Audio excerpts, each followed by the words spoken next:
بسم الله توكلنا على الله. دي أول بودكاست ليا، وصراحة نقطة البداية دي نقطة صعبة جدا. معرفش هي عند الكل كده ولا عندنا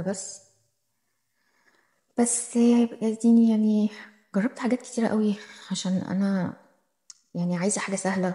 مش عايزة حاجة صعبة وترهقني في أي حاجة. عايزة كده وأنا قاعدة في أي وقت ويخطر في بالي حاجة أعمل. مش عايزة إعدادات وصعوبة، لان الحياه صعبه بما فيه الكفايه. فانا مش متحمله كمان ان انا لما اجي اعمل الحاجه اللي انا بحبها او اللي انا يعني لسه بختبر نفسي فيها واشوف الدنيا هتمشي ازاي. إيه تبقى فيه صعبه بقى، واقعد افتح بقى في لاب واقعد على مكتب و- واظبط حاجة. لا يعني حسيت ان الدنيا كده قافله معايا لا مش مرتاحه للوضع ده.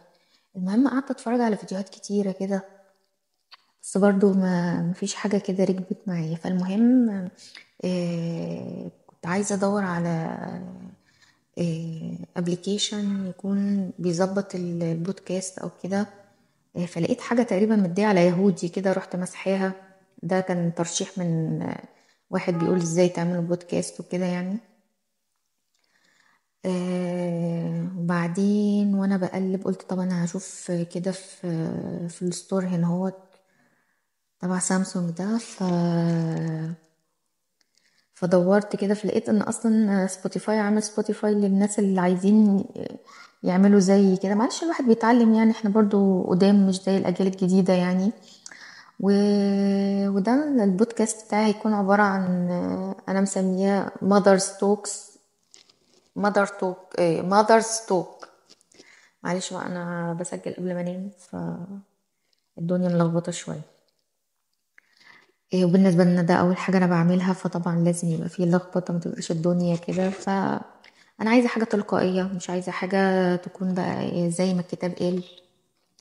لأن ببساطة كده هيكون بودكاست بسيط بيتكلم في كل حاجة وفي أي حاجة.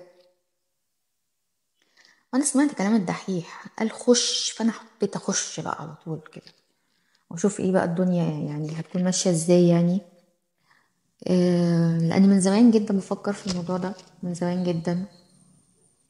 بما اني ام ولدي مسؤوليات وصراعات كتيرة جدا. ف وبحب اعمل اعدادات كتيرة في دماغي. وده اللي بيأخرني في حاجات كتيرة يعني. بس قلت بقى كل شويه الاقي على تيك توك الدحيح خش في الموضوع، خش في الموضوع، ما تستناش مش عارفه ايه وما تستناش ايه. قلت له حاضر يا عم حاضر. ورحت بقى ايه رايحه بقى وقلت والله ما انا متاخره اكتر من كده، عشان بقى لي كتير جدا بفكر في الموضوع ده وبحاول اظبط له واعمل له اعدادات اللي هي ايه انا مش عارفه اصلا.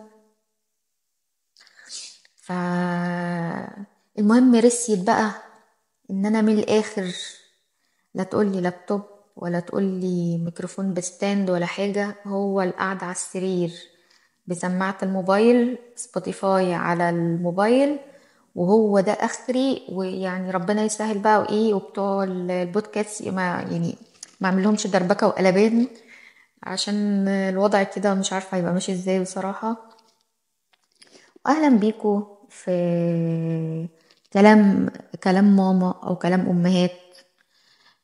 هنتكلم في كل حاجة زي ما قلت قبل كده، كله انتوا عارفين الأمهات بيحبوا يتكلموا في كل حاجة. فانتظروني بقى وربنا معاكم. حبيت أقول برضو كمان إن هتسمعوا صوت خلفيات بقى كلاكسات وبتاع، لأن طبعا في حاجات ماشية في الشارع. فمؤثرات صوتية طبيعية. أنا عايزة أعيشكم الجو يعني، عارفة أكنكم مثلا إيه قاعدين تسمعوا ماما أو كده. هو هيبقى ماما في البيت وماما بس معلش حاولوا تتحملوا. أوكي.